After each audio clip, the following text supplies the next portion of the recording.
ನಮಸ್ಕಾರ ವೀಕ್ಷಕರೇ, ನಾವೊಂದು ವಿಶೇಷವಾದ ಒಂದು ಐತಿಹಾಸಿಕವಾದ ಒಂದು ಜಾಗನ ಅಂತ ಹೇಳ್ಬೋದು. ಇಲ್ಲಿ ಮಹಾನಾಗಮ್ಮ ಮತ್ತು ಮಹಾಸತಿ ದೇವರ ಮೂಲಕ ಹೆಸರು ಪ್ರಸಿದ್ಧಿಯಾದಂಥದ್ದು. ಇಲ್ಲಿ ಹಲವಾರು ಭಕ್ತರು ತಮ್ಮ ಕಷ್ಟಗಳನ್ನು ಕೇಳ್ಕೊಂಡು ಬರ್ತಾರೆ, ಜೊತೆಗೆ ಅವರಿಗೆ ಒಂದು ಉತ್ತಮವಾದ ಪರಿಹಾರನ ಸಿಗುವಂಥದ್ದು. ಒಂದು ಬಗ್ಗೆ ನಿಮಗೆ ಹೆಚ್ಚಿನ ಮಾಹಿತಿಯನ್ನು ಅದರ ಪ್ರಧಾನ ಅರ್ಚಕರಾದ ಶರತ್ ನಮ್ಮ ಜೊತೆಗಿದ್ದಾರೆ. ಆ ದೇವಿ ಶಕ್ತಿಗಳೇನು, ಇಲ್ಲಿ ಬಂದರೂ ಭಕ್ತರು ಬಂದಾಗ ಅವರಿಗೆ ಯಾವ ರೀತಿಗಳ ಒಂದು ಪರಿಹಾರಗಳು ಸಿಗುತ್ತೆ ಅನ್ನೋದನ್ನು ಅವ್ರ ಮೂಲಕ ತಿಳ್ಕೊಳ್ಳೋಣ. ಮೊದಲಾಗಿ ಮಲೆನಾಡು ಮೀಡಿಯಾ ಯೂಟ್ಯೂಬ್ ಚಾನಲ್ ಪರವಾಗಿ ನಿಮಗೆ ಒಂದು ಸ್ವಾಗತ ಕೊಡ್ತೇನೆ. ಈಗ ದೇವ್ರ ಬಗ್ಗೆ ನಾನು ಹಲವಾರು ಕಡೆ ಕೇಳ್ಪಟ್ಟೆ, ಈ ಶಕ್ತಿ ಬಗ್ಗೆ. ಇದನ್ನು ನಮ್ಮ ಒಂದು ವೀಕ್ಷಕರಿಗೆ ತಿಳಿಸ್ಕೊಡ್ಬೋದಾ? ಎಲ್ಲಿ ಪ್ರತಿಷ್ಠೆ ಎಲ್ಲಿಂದ ಇದು ಉದ್ಭವ ಆಗಿರೋದು, ಹಾಗೆ ನಿಮ್ಮ ಫ್ಯಾಮಿಲಿಯಲ್ಲಿ ಹೇಗೆ ಇದು ನಡ್ಕೊಂಡು ಬರ್ತಾ ಇದೆ ಅನ್ನೋದ್ರ ಬಗ್ಗೆ ಒಂದು ವಿಸ್ತೃತ ಮಾಹಿತಿ ನಮ್ಮ ವೀಕ್ಷಕರಿಗೆ ಕೊಡ್ಬೋದಾ? ಹೇಳ್ಬೋದು ಸರ್. ನಮಸ್ತೆ, ನನ್ನ ಹೆಸರು ಶರತ್ ಅಂತ. ಮಲೆನಾಡು ಮೀಡಿಯಾ ಪ್ರೇಕ್ಷಕರಿಗೆ ಮತ್ತು ಸಬ್ಸ್ಕ್ರೈಬರಿಗೆ ಎಲ್ಲರೂ ಮಾಡ್ಕೊಳ್ಳಿ. ಹಾಗೆ ಏನು ನಮ್ಮ ದೇವಸ್ಥಾನದ ಬಗ್ಗೆ ಏನು ಅವ್ರು ಮಾಹಿತಿ ಕೊಡಬೇಕು ಅಂತ ಏನು ಬಂದಿದ್ದಾರೆ ಪ್ರತಿಯೊಂದು ನಾನು ತಿಳಿಸ್ಕೊಡ್ತೀನಿ. ಹಾಗೆ ನಮ್ಮ ತಂದೆಯವರಿದ್ದಾರೆ, ಗಜಾನನ್ ಎಸ್ ನಾಯ್ಕ ಅಂತ. ಬನ್ನಿ ಸರ್, ಬನ್ನಿ. ನಿಮ್ಮ ತಂದೆಯವ್ರದ್ದು ಪರಿಚಯ ಮಾಡ್ಕೊ. ನಮ್ಮ ತಂದೆಯವರು ಶ್ರೀ ಗಜಾನನ್ ಸುಬ್ಬಾನಾಯ್ಕ ಅಂತ. ಮೂಲತಃ ನಾವು ಇಡಗುಂಜಿ, ಈಗ ಇಲ್ಲಿ ವಾಸಸ್ಥಾನ ಆಗಿ ಒಂದು 200 ಇಯರ್ಸ್ ಆಯ್ತಾನ. ಆ್ಯಕ್ಚುಲಿ 200 ಇಯರ್ಸಿಂದನೂ ಇಲ್ಲೇ ಇದ್ದೀವಿ. ನಮ್ಮ ಮಹಾದೇವಿ ಮಹಾನಾಗಮ್ಮ, ಅದು ನಮ್ಮ ಕುಲದೇವಿ. ಮೆರದ ಮನೆತನ ಅಂದ್ರೆ ಮನೆತನದ ಹೆಸರು ಮೆರದ ಮನೆತನ ಅಂತ. ಸುಮಾರು ದೇವಾನ್ ದೇವತೆಗಳನ್ನ, ಯಕ್ಷಿಣಿಯನ್ನ, ಭೂತಾರಾಧನೆಯನ್ನ ನಾವು ಮಾಡ್ತೀವಿ.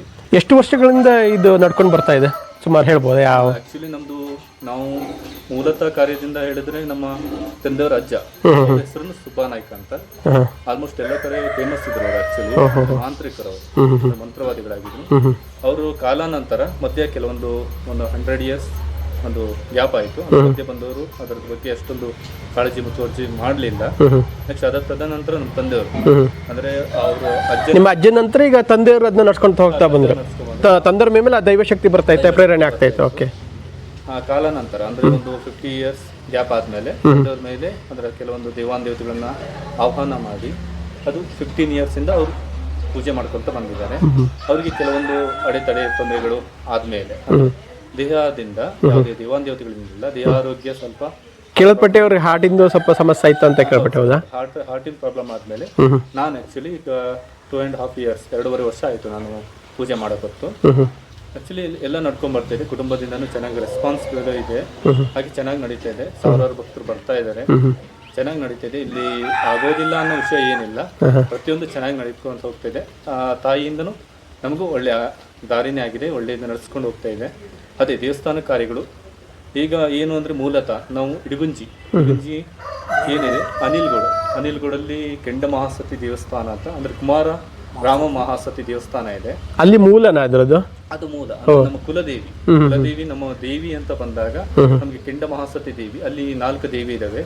ಮಾಘ ಮಹಾಸತಿ, ನಾಗ ಮಹಾಸತಿ, ಹೊನ್ನು ಮಹಾಸತಿ ಮತ್ತು ಕೆಂಡ ಮಹಾಸತಿ. ಅಂದ್ರೆ ಕುಮಾರ ರಾಮ ಅಂತ ಯಾಕೆ ಹೇಳಿದ್ರೆ ಅಂದ್ರೆ ನಮ್ಮ ಹಿರಿಯ ನಾಯಕ ಅಂದ್ರೆ ಕುಮಾರರಾಮನ ಹೆಸರು ಕೇಳಿರ್ಬೋದು ನೀವು. ರಾಜ ಆಕ್ಚುಲಿ ನಮ್ಮ ಮೂಲ ನಾಯಕರು ಅಂತ ಕೇಳಿದ್ರೆ ಕುಮಾರರಾಮನ ಹೆಸರು ಬರುತ್ತೆ. ಅದರ ಮೂಲ ವಂಶ ಸ್ಥಾಪಕರವರು, ಅವರು ಸ್ಥಾಪನೆ ಮಾಡಿದ ದೇವಸ್ಥಾನ ಆಗಿದ್ದರಿಂದ ಕುಮಾರರಾಮ ಮಹಾಸತಿ ಅಂತ ಇಡಗುಂಜಿಯ ದೇವಸ್ಥಾನ ಇದೆ. ಅದರ ಕುಟುಂಬದವರು ನಾವು. ಆ ಕುಲದೇವಿ ಹೆಸರಿಂದ ನಾವು ಇಲ್ಲಿ ನಡೆಸ್ಕೊಂತ ಬರ್ತಾ ಇದ್ದೀವಿ. ಇಲ್ಲಿ ನಮ್ಮ ಮನೆ ದೇವಿ ಅಂದ್ರೆ ಶ್ರೀ ಮಹಾನಾಗಮ್ಮ, ಶ್ರೀ ಮಹಾಕಾಳಿ ದೇವಸ್ಥಾನ. ಶ್ರೀ ಮಹಾನಾಗಮ್ಮ ಮೂಲತ ದೇವಿ, ಅದು ಸುವರ್ಣದ ದೇವಿ. ಅದರ ಸುವರ್ಣ ತಾಯಿ ಏನಿದ್ದಾಳೆ ಅದು ನಮ್ಮನೆ ಬೆಳಗ್ತಾ ಬಂದಿದ್ದಾಳೆ. ನಮ್ಮನೆ ಒಂದೇ ಅಲ್ಲ, ಆ ತಾಯಿ ನಮ್ಮದವ್ರನ್ನ ಪ್ರತಿಯೊಬ್ಬರನ್ನು ಬೆಳೆಸ್ತಾನೆ ಬಂದಿದ್ದಾಳೆ. ಚೆನ್ನಾಗಿ ನಡೀತಾ ಇದೆ. ಹಾಗೆ ಇಲ್ಲಿ ಬಂದಂಥ ಭಕ್ತಾದಿಗಳಿಗೆ ಏನು ಕೆಲವೊಂದು ಕಷ್ಟಗಳು, ಕೆಲವೊಂದು ಹೇಳದಾದ ಕಷ್ಟಗಳನ್ನು ನಮ್ಮ ಹತ್ರ ಹೇಳಿದ್ದಾರೆ. ಅವರು ಅದರಿಂದ ಪ್ರತಿಫಲನೂ ತೂಗಿದ್ದಾರೆ. ಅದಕ್ಕೆ ಏನು ಬೇಕು ಆ ದೇವಸ್ಥಾನ ಕಾರ್ಯಗಳನ್ನು ಬಂದಂಥ ಭಕ್ತಾದಿಗಳಿಂದ ಕೆಲವೊಂದು ಕಾರ್ಯಗಳು ನಡೀತಾ ಇದೆ, ಒಳ್ಳೆಯದಾಗ್ತಾ ಇದೆ. ಇದು ಯಾವಾಗೆಲ್ಲ ಆ್ಯಕ್ಚುಲಿ ದೈವಶಕ್ತಿ ಅಂದ್ರೆ ಅದು ಪರ್ಟಿಕ್ಯುಲರ್ ಒಂದು ದಿವಸ ಅಂತ ಇರುತ್ತೆ. ಅಲ್ಲಿ ನಿಮ್ಮಲ್ಲಿ ಹೇಗೆ, ಯಾವ ರೀತಿ ಅಂತ ಹೇಳ್ಬೋದಾ? ಅಂದರೆ ಕೆಲವೊಂದು ನಕ್ಷತ್ರದಿಂದ ಅಂದರೆ ಗ್ರಹಗಳ ಕೆಲವೊಂದು ಏನು ನಕ್ಷತ್ರದಿಂದ ಹುಟ್ಟಿರ್ತಾರೆ ಅವರವರಿಗೆ ಕೆಲವೊಂದು ದೈವಾರಾಧನೆ, ಕೆಲವೊಬ್ಬರು ನಾಸ್ತಿಕರು ಇರ್ತಾರೆ, ಆಸ್ತಿಕರು ಇರ್ತಾರೆ. ಎರಡರಲ್ಲೂ ಬೇರೆ ಯಾವ ರೀತಿ ಇರುತ್ತಾರೋ ಅದೇ ರೀತಿ ಕೆಲವೊಂದು ಕಡೆ ನಡ್ಕೊಂತ ಬಂದಿದೆ. ಮಾಂತ್ರಿಕರು ಕೆಲವೊಂದು ಕಡೆ ಮಂತ್ರವಾದಿಗಳು ಬೇರೆ, ಮಾಂತ್ರಿಕರು ಬೇರೆ. ಮಂತ್ರವಾದಿಗಳನ್ನು ಮಂತ್ರತಂತ್ರದಿಂದ ಕಳ್ತಿರ್ತಾರೆ. ಮಾಂತ್ರಿಕರು ಅಂದ್ರೆ ಕೆಲವೊಂದು ಶಕ್ತಿಯಿಂದ ನಡೆಸ್ತಾರೆ, ದೈವಶಕ್ತಿಯಿಂದ ನಡೆಸ್ತಾ ಇರ್ತಾರೆ. ಆದ್ರೆ ನಾವು ಮಾಂತ್ರಿಕರಿಗೆ ಬರ್ತೇವೆ. ಅಂದ್ರೆ ಮಂತ್ರವಾದಿಗಳಿಂದ ಮಂತ್ರದಿಂದ ನಡೆಸ್ತೀವಿ, ತಾಂತ್ರಿಕ ದೇವಿಯಿಂದ ನಡೆಸ್ತೀವಿ. ಏನೇನು ವಾಮಾಚಾರಗಳು ಇರ್ಬೋದು ಆಗಿರ್ಬೋದು, ಆದಂತಹ ಸ್ಥಾನವನ್ನು ತೆಗೆಯೋದಾಗಿರ್ಲಿ ಕೆಲವೊಂದು ಮಾಡಕ್ ಹೋಗೋದಿಲ್ಲ. ಆಕ್ಚುಲಿ ಹೇಳ್ಬೇಕು ಅಂದ್ರೆ ಕೆಟ್ಟ ಶಕ್ತಿಗಳನ್ನ ಯಾವಾಗ ಮಾಡಬಾರ್ದು. ಕೆಟ್ಟ ಶಕ್ತಿ ಯಾರ ಮೇಲೆ ಬಂದಿದ್ರು ಅದನ್ನ ತೆಗೆಯುವಂತ ಒಂದು ಒಳ್ಳೆ ಕೆಲಸ ಮಾಡ್ತಿದ್ರು. ನಾವು ಮಾಡ್ತೀವಿ. ಕೆಲವೊಂದು ಮಾಡೋಕೆ ಹೇಳ್ತಾರೆ, ಪ್ರಚೋದನೆ ಕೊಡ್ತಾರೆ. ಆಕ್ಚುಲಿ ನಾವು ಮಾಡೋದಿಲ್ಲ. ಇನ್ನೊಂದು ಮನೆ ಹಾಳು ಮಾಡಿದ್ರೆ ಆ ಮನೆ ನಮ್ಮನೆ ಆಗ್ಬೇಕಲ್ಲ. ಇನ್ನೊಬ್ರ ಮನೆ ಹಾಳು ಮಾಡಿದ್ರೆ ನೆಕ್ಸ್ಟ್ ನಮ್ಮ ಮನೆಗೂ ಟಾರ್ಗೆಟ್ ಆಗಿರುತ್ತೆ. ಯಾಕಂದ್ರೆ ನಮ್ಮ ತಂದೆಯವರು ಆಕ್ಚುಲಿ 15 ವರ್ಷದಿಂದ ಅವರಿಗೆ ನಡ್ಕೊಂತ ಬಂದಿದ್ದಾರೆ. ಅವ್ರದ್ದು ಕೆಲವೊಂದು ಕಷ್ಟಗಳಾದ ಮೇಲೆ ಒಂದು ಬಾಡಿ ಪ್ರಾಬ್ಲಮ್ ಅಲ್ಲಿ ಹಾರ್ಟ್ ಪ್ರಾಬ್ಲಮ್ ಆಯಿತು. ಅದರ ನಂತರ ನಾನು ನಡ್ಸ್ಕೊಂತ ಬರ್ತಾ ಇದ್ದೀನಿ. ಇದೇ ರೀತಿ ಏನು ನಮ್ಮಲ್ಲಿ 9 ದೇವಿ ಆರಾಧನೆ ನಡೆಸ್ತೀವಿ. ಪ್ರಮುಖ ಕೆಂಡ ಮಹಾಸತಿ, ನಾಗ ಮಹಾಸತಿ, ಅದೇ ರೀತಿ ರಕ್ತ ಚಂದನಾದೇವಿ, ನಾಗೇಶ್ವರಿ ದೇವಿ, ರಕ್ತೇಶ್ವರಿ ದೇವಿ, ಹಾಗೆ ದೇವಮ್ಮ, ಹಾಗೆ ಮಹಾಕಾಳಿ, ಶ್ರೀ ಮಹಾನಾಗಮ್ಮ, ಹಾಗೆ ಸುಮಾರು ದೇವಾನುದೇವತೆಗಳ ದೇವಿ ಆರಾಧನೆ, ಹಾಗೆ ಭೂತ ಆರಾಧನೆ ಅಂದರೆ ಸ್ಮಶಾನ ಭೂತಗಳು, ಕಾಲಭೂತಗಳು, ಅಗ್ನಿಭೂತಗಳು.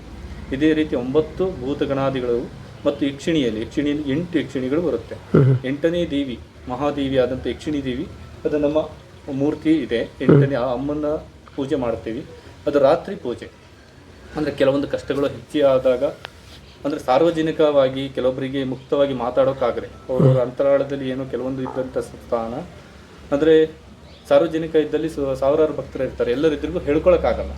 ಅವ್ರ ಮನೆ ಕಷ್ಟಗಳೇ ಆಗಿರ್ಬೋದು, ಅದನ್ನ ಆ ದೇವಿ ಹತ್ರ ಬಂದು ರಾತ್ರಿ ಪೂಜೆ ಅವರಿಗೆ ಆಗಿ ಪ್ರತ್ಯೇಕವಾಗಿ ಪೂಜೆ ಇಟ್ಟಿರ್ತೀವಿ.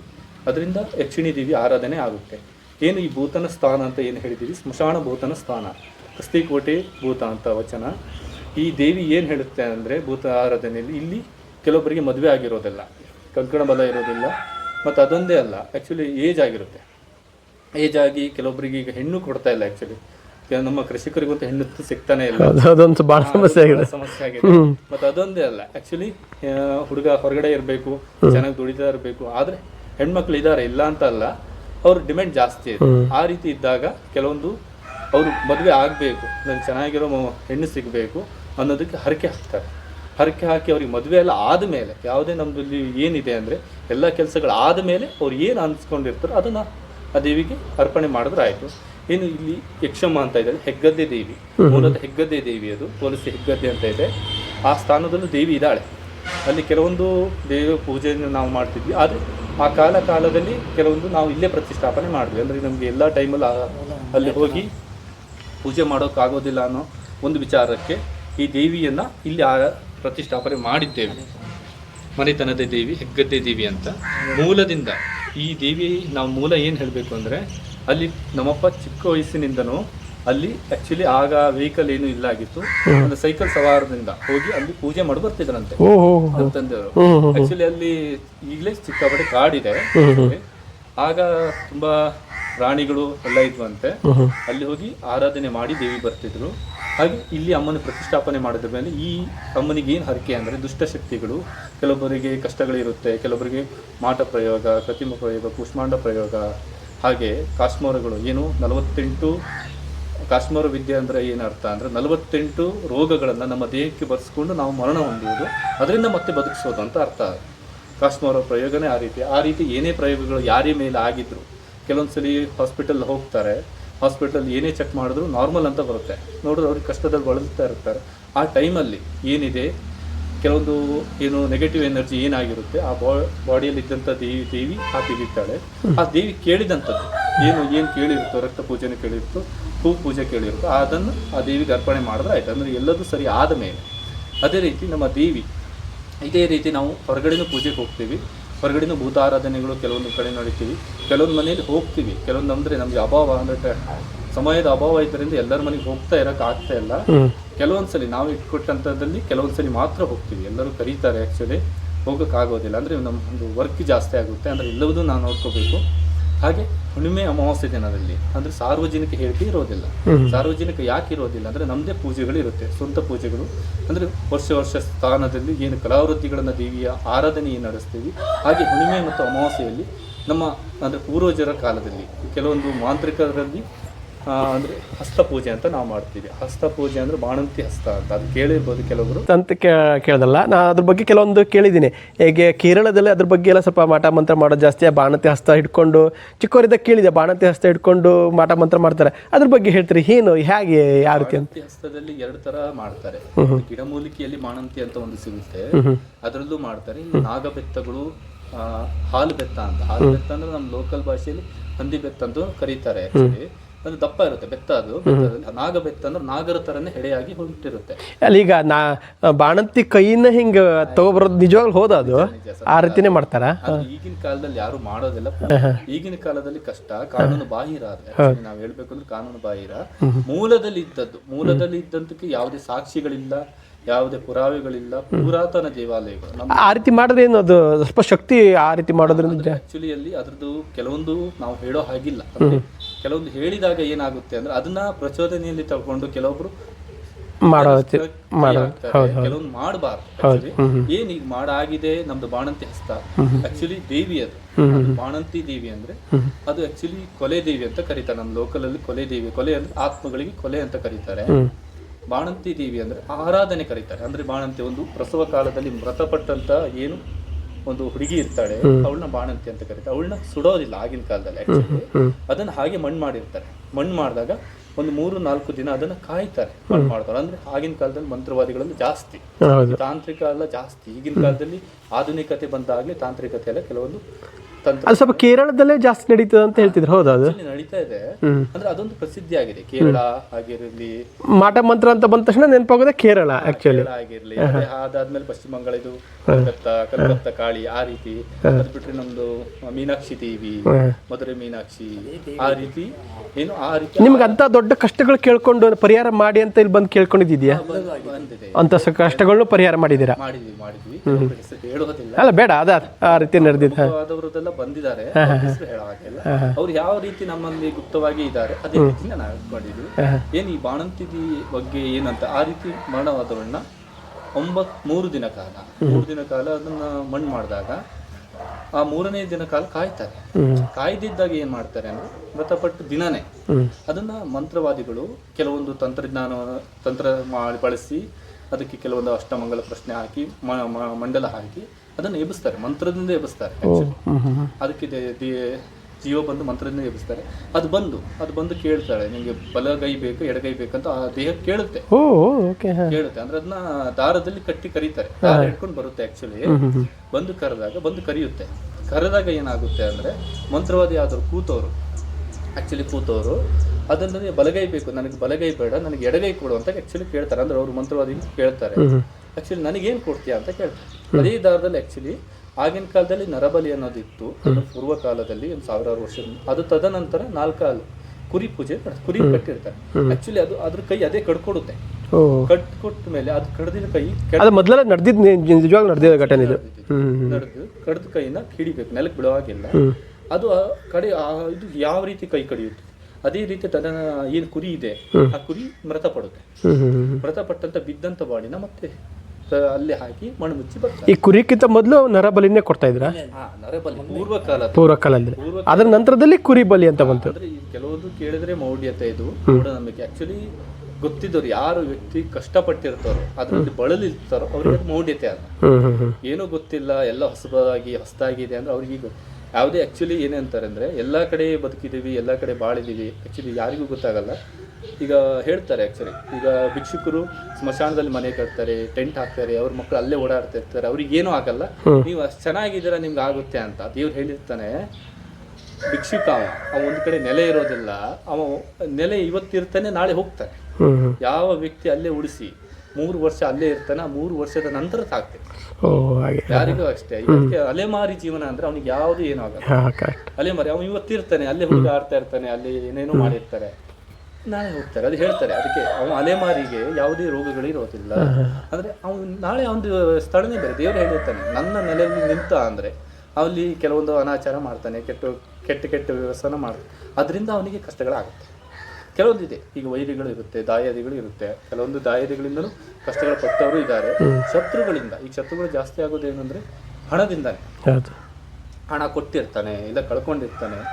ಎಲ್ಲರಿಂದ ಶತ್ರುಗಳಿಂದ ಪಡ್ಕೊಂಡವರು ಇದೆ ದೇವ ಆರಾಧನೆ ಕೆಲವೊಂದು ಕಷ್ಟಗಳನ್ನು ಮಾಡ್ತಾರೆ. ಆ ಕಷ್ಟಗಳನ್ನ ಮಾಡಿದವರಿಗೆ ನಾವು ಒಳ್ಳೆಯದನ್ನ ಮಾಡುವ. ಈ ಕೆಲವ್ರದ್ದು ಒಬ್ರದ್ದು ನಿನ್ ಗ್ರಹಗತಿ ಸರಿ ಇಲ್ಲ, ಹೊರಗಡೆ ಹೋಗ್ಬೇಡ, ಆ ರೀತಿ ಏನದು ಯಾವ ರೀತಿ ಹೇಗೆ? ಗ್ರಹ ಫಲಗಳು ಅಂದ್ರೆ ಜಾತಕ ಅಂತ, ಕುಂಡಲಿ ಅಂತ ಕೇಳ್ಬೋದು, ಕುಂಡಲಿ ಅಂತ ಕರೀತಾರೆ. ನಮ್ಮದು ಜಾತಕ ಅಂತಾನು ಹೇಳ್ತಾರೆ. ಕೆಲವೊಬ್ರದ್ದು ಆಗಿನ ಕಾಲದಲ್ಲಿ ಜಾತಕ ಇಲ್ಲ, ಆಕ್ಚುಲಿ ಹುಟ್ಟಿರ್ತಾನೆ ಅದ್ರ ಈ ಮಳೆಗಾಲದಲ್ಲಿ ಹುಟ್ಟಿರ್ಬೋದು, ಈ ಟೈಮಲ್ಲಿ ಡೇಟು ಗೊತ್ತಿರಲ್ಲ. ಕೆಲವೊಬ್ರು ಗೊತ್ತಿದ್ದಂತೂ ಅಂತ ಆ ಪೀಳಿಗೆಯಲ್ಲಿ ಬಂದವರಿಗೆ ಜಾತಕ ಮಾಡಿರ್ತಾರೆ. ಆ ಜಾತಕದಲ್ಲಿ ಯಾವ ರೀತಿ ಇರುತ್ತೆ ಅಂದ್ರೆ ಅವನ ಆಯಸ್ಸಿನಲ್ಲಿ ಏನು ಕಂಟಕಗಳಿದೆ. ಈಗ 85 ವರ್ಷದ ಆಯಸ್ಸಿದ್ರೆ ಅವನಿಗೆ 85 ವರ್ಷ ತನಕ ಬದುಕುವಂತ ಹಕ್ಕಿರುತ್ತೆ. ಆಕ್ಚುಲಿ ಹಕ್ಕಿರುತ್ತೆ. ಪೂರ್ಣ ಆಯುಷ್ಯ ಅಂತ ಇರುತ್ತೆ, ಕೆಲವು ಅರ್ಧ ಆಯುಷ್ಯ ಅಂತ ಇರುತ್ತೆ. ಅಲ್ಪಾಯುಷ್ಯಗಳು ಏನಿರುತ್ತೆ ಅದು ಜಾತಕದಲ್ಲಿ ಗೊತ್ತಾಗುತ್ತೆ. ಇಲ್ಲ ನಿನಗೆ ಇದೇ ರೋಗ ಬರುತ್ತೆ, ಇಲ್ಲ ಇದೇ ಕಷ್ಟಗಳು ಬರುತ್ತೆ, ಅದನ್ನ ಕರೆಕ್ಟಾಗಿ ಯಾರು ಜ್ಯೋತಿಷಿಯನ್ನು ಕಲ್ತಿರ್ತಾರೆ, ಆ ಪಾಂಡಿತ್ಯನ ಹೊಂದಿರುತ್ತಾರೆ, ಅವರಿಗೆ ಅದನ್ನು ಪಕ್ಕ ಅರಿವಾಗುತ್ತೆ. ಈಗ ಎಲ್ಲರೂ ಮಾಡ್ತಾರೆ, ಎಲ್ಲರೂ ಮಾಡ್ತೀವಿ ಅಂತಲ್ಲ. ಈಗ ಏನಂತಾರೆ ಅಂದ್ರೆ, ಈಗ ಆಡು ಭಾಷೆಯಲ್ಲಿ 100 ಕುರಿ ಮೇ ಅಂತ ಹೇಳಿದ್ರೆ ಮತ್ತೊಂದು ಕುರಿನ ಮೇ ಅಂದ ಹಾಗೆ, ಆ ರೀತಿಯಲ್ಲಿ ಯಾವ್ದು ಪೂರ್ಣ ಫಲ ಯಾರು ಆಗಿರ್ತಾರೆ ಆಕ್ಚುಲಿ ಅವರಿಗೆ ಜ್ಞಾನ ಇರುತ್ತೆ. ಈಗ ನಿಮ್ಮಲ್ಲಿ ಎಲ್ಲರೂ ಒಂದು ಸಮಸ್ಯೆಗಳು ಕೇಳ್ಕೊಂಡು ಬರ್ತಾರೆ, ಎಲ್ಲರೂ ದಿವಸನೂ ಬರೋ ಅಂಥದ್ದು ಇರ್ತದೆ. ಆದ್ರೆ ನಿಮ್ಮಲ್ಲಿ ಯಾವ ದಿವಸ ಅಂತ ದೇವರು ಈ ದಿವಸ ಅಂತ ಬರುತ್ತಿರುತ್ತೆ, ವಾರದಲ್ಲಿ ಹಿಂಗೆ ಹೇಳ್ತೀರಾ?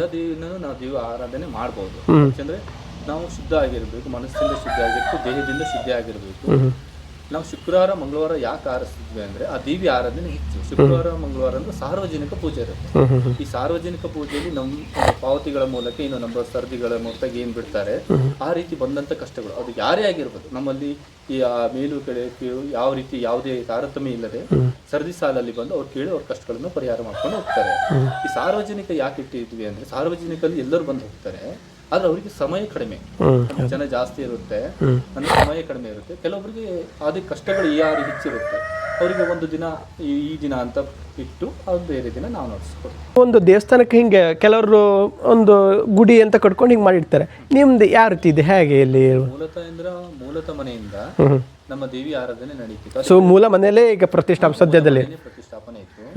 ಅದೇ ಯಾವ ರೀತಿ ಆಯ್ತು ಅಂದ್ರೆ ಒಬ್ಬ ವಿಜ್ಞಾನವಂತ ಇದ್ದಂತಂದ್ರೆ ಅವನ ಮಗ ಅವಿಜ್ಞಾನವಂತ ಆದಂತ ಅದು ಕ್ಯಾಪ್ ಆಗಿರುತ್ತೆ. ಯಾವುದೇ ಸ್ಥಳದಾಗಿರ್ಲಿ, ಯಾವುದೇ ಕ್ಷೇತ್ರದಲ್ಲಿ ಆಗಿರ್ಲಿ, ಆ ರೀತಿ ಆದಾಗ ಮತ್ತೆ ಬರುವಂತವರಿಗೆ ಕಷ್ಟಗಳು ಇರುತ್ತೆ. ಮತ್ತೆ ಅದನ್ನ ಬೆಳೆಸಬೇಕು ಅನ್ನೋದು ಉದ್ದೇಶ ನಮ್ಮ ತಂದೆಯವರಿಗೆ ಏನಿದೆ, ಅವರಿಂದನೂ ಒಳ್ಳೆ ಕಾರ್ಯಗಳಾಗಿ ಮುಂದೆ ನಾನು ಒಬ್ಬನೇ ಮಗ ಆಕ್ಚುಲಿ, ಅದರಿಂದ ನಾವು ಮತ್ತೆ ಮುಂದುವರಿಸ್ಕೊಂತ ಬರ್ತಾ ಇದ್ದೀವಿ. ಸೊ ಈ ತಂದೆಯಿಂದ ನಿಮಗೆ ಬಂತು ಅಲ್ವಾ, ನೀವು ಅದನ್ನ ನಡ್ಸ್ಕೊಂಡು ಹೋಗ್ತಿದ್ದೀರಾ? ನಡ್ಸ್ಕೊ ಹೋಗ್ತಾ ಇದ್ದೀವಿ. ಅದ ನಂತರ ಅಂದ್ರೆ ತಂದೆಯವರಿಗೆ 6 ಜನ ಅಣ್ಣ ತಮ್ಮಂದಿರು. 6 ಜನದಲ್ಲಿ ಇವರಿಗೆ ಹೆಚ್ಚಿನ ಒಲವು ಆದ್ರ ಮೇಲೆ ಇತ್ತು, ಮತ್ತೆ ದೇವಿಯ ಆರಾಧನೆ ಇವರಿಗೆ ಹೆಚ್ಚಿತ್ತು. ಇವ್ರದ್ದು ಆದ ನಂತರ ನನ್ನ ಮೇಲೆ ಅಂದ್ರೆ ಇವರಿಗೆ ಕಷ್ಟಗಳಾದ್ಮೇಲೆ ಇಲ್ಲಾಂದ್ರೆ ಇವರೇ ನಡ್ಸ್ಕೊಂತ ಹೋಗ್ತಿದ್ರು. ಅಂದ್ರೆ ಈಗಾದ್ರೂ ನಡೆಸಬಹುದು, ಅಂದ್ರೆ ಬಾಡಿಯಲ್ಲಿ ಹೆಚ್ಚು ಪ್ರೆಷರ್ ಕೊಡಕ್ ಆಗೋದಿಲ್ಲ ಅನ್ನೋದಕ್ಕೆ, ಹೃದಯದಲ್ಲಿ ಸ್ವಲ್ಪ ಪ್ರಾಬ್ಲಮ್ ಇದ್ದಂತದಕ್ಕೆ ನಾವು ನಡೆಸ್ಕೊಂಡು ಹೋಗ್ತಾ ಇದ್ದೀವಿ. ಈಗ ದೇವಿ ಆರಾಧನೆ ಮಾಡ್ತಾ ಬಂದಾಗೆ ಈಗ ದೇವಿಯ ಗುಡಿ ಆರಾಧನೆ ಮಾಡಬೇಕು ಅಂತ ಈಗ ಮೊದಲು ಮನೆನೇ ಆಗಿತ್ತು. ಆಕ್ಚುಲಿ ನಾನು ತಂದೆಯವರು ಇಬ್ಬರೇ ಇರೋದ್ರಿಂದ ಅಂದ್ರೆ ನನ್ನ ವಿವಾಹದ ಕಾರ್ಯದ ನಂತರ ಈಗ ಬರುವಂತ ಎಲ್ಲರೂ ಅಂದ್ರೆ ಎಲ್ಲರೂ ಬರ್ತಾರೆ, ಎಲ್ಲರೂ ಆ ಒಳಗ್ ಬರ್ತಾರೆ. ಅಂದ್ರೆ ಒಂದು ಹೆಣ್ಣು ಬಾಲೆ ಇರ್ತಾಳೆ, ಅಂದ್ರೆ ಒಬ್ಳು ಇರ್ತಾಳೆ, ಒಂದು ಹುಡುಗಿ ಅನ್ನೋದು ಮೊದಲು ಹುಡುಗಿ ಅನ್ನೋದಿಲ್ಲ ಆಗಿತ್ತು. ಯಾರು ಬಂದು ಹೋಗ್ತಾರೆ, ಯಾರು ಕೇಳಲಾಗಿತ್ತು ಆಕ್ಚುಲಿ.